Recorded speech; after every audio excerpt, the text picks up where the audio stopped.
But the direction we're going is that way. And we're going toward this creative class way. So, these are people who are interested in opportunities, not careers.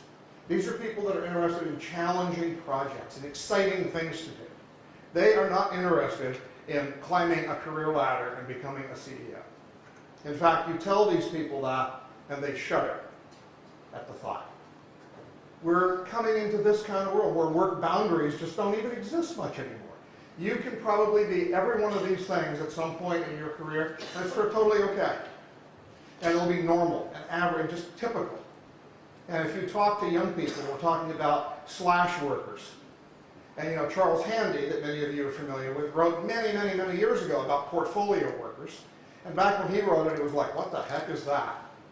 And now we're having they're calling it a slash worker, which means I do this, slash this, slash this. And this is how many of you are slash workers? Significant number of us. And I mean, even if you're a musician on the weekends, or a bartender somewhere, or you sing at weddings, okay? You're a slash worker. Or, it depends, you can do almost anything. Multiple streams of income is one of the ways that these young people are going.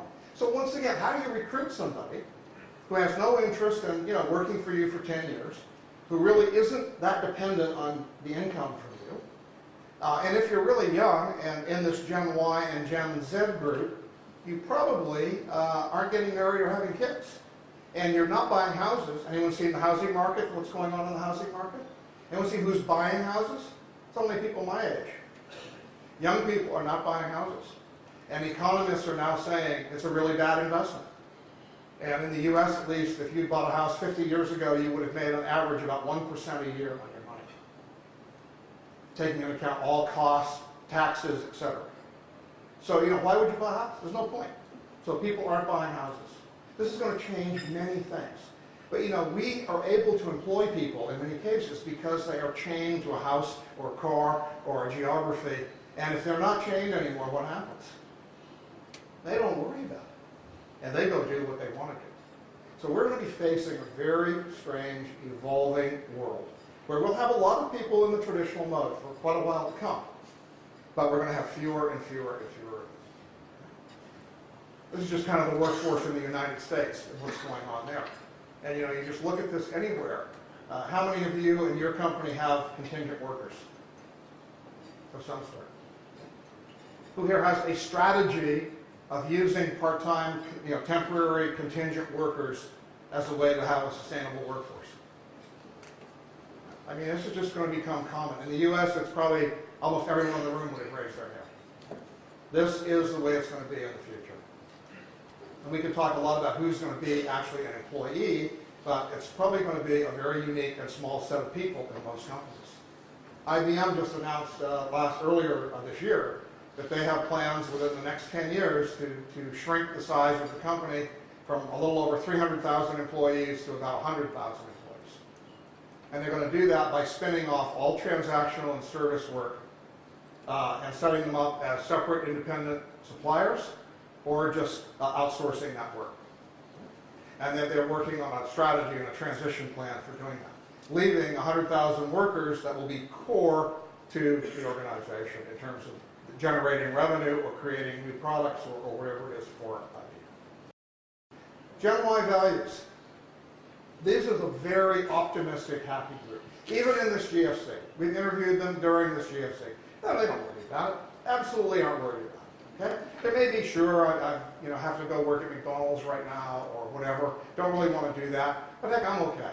And it'll all be fine. Right? Where many of us are like, oh my God, woe is us, We heard yesterday, 25% of Americans have a house that's not worth as much as they paid for it. Those are all people, mostly our ages and older. Okay? This group, they don't have a house. They're not worried about that. So they're optimistic, they're upbeat, they're loyal, they're passionate. This is a fabulous group of young people. I don't think there's ever been all the research that I've done and all the research that others have done says there probably hasn't been a generation this engaged, excited, optimistic in probably 75 years. This is a fabulous group of people, and they're going to change the world. So they work for love, not money. Money is absolutely not an attractor for most of them. And this is a value that's going to permeate society. Right? It's going to be, I want to do work that's meaningful to me, and I like money's great, I need money, but it's not why I do it. Okay? They look for a challenge, not tenure. I don't want to be here 20 years. I want to have really exciting work. I want it to change all the time. I want you to give me new challenging assignments. I want you to come in on Monday and say, I want you to stop recruiting and move over here and do this. And more importantly than that, I want to be able to go to my boss and say, I want to switch from recruiting into accounting, and my boss says, okay, go for it. That's what they're going to want to do. If you don't do that, they're going to leave. And they want this fun work. And there's several articles I've read recently in the US by columnists, kind of going on about what is this thing that these people have with fun. They keep talking about work should be fun, life should be fun. Life isn't fun. And they go on in these articles, which is, sour grapes from an old guy like me. They expect and want life to be fun. And they go to work and say, everybody around here looks like they're about ready to keel over. Everybody's afraid to say anything. Nobody's having fun. So I don't want to be here. I don't want to work here. I'm going to go do my own thing. You go to Facebook, we have fun. We goof around over there. We play ball. We go out and shoot baskets. We have dogs walking around. We don't come to work if we don't feel like it. Right? So we get the goal accomplished. But we have fun doing it. And we're a community. We feel like we really know each other and like each other.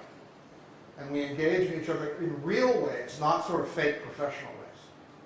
A very different space. And I think, personally, a very refreshing one that we're heading. So, who's your star employee in 2020?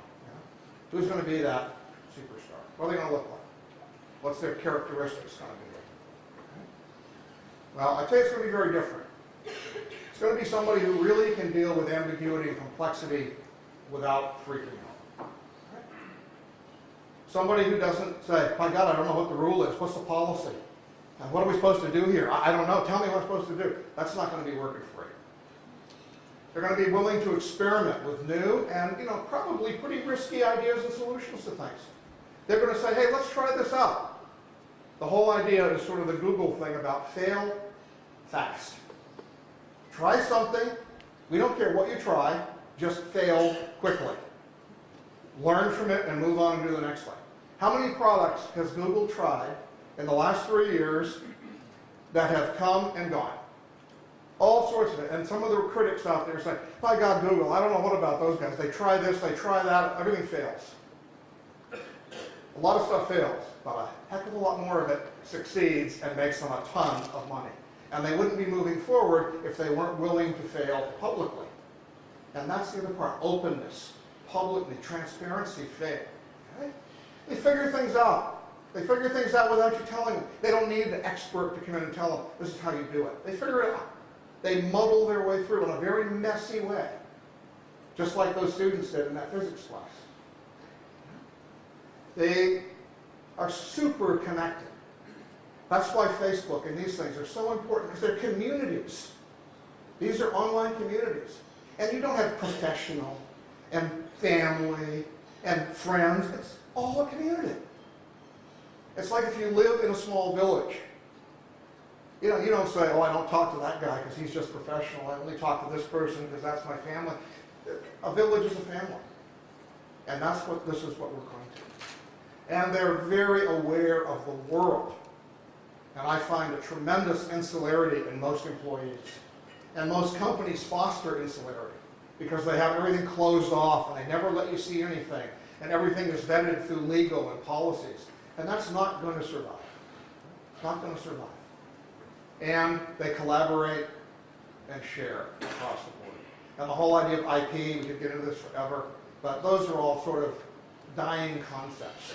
It's about sharing, it's about collaborating, and the value comes from the end result, not from protecting the process in between. They create ways to analyze and deal with this ambiguity, how to simplify things, how do you reduce things. These are the competencies you're going to need.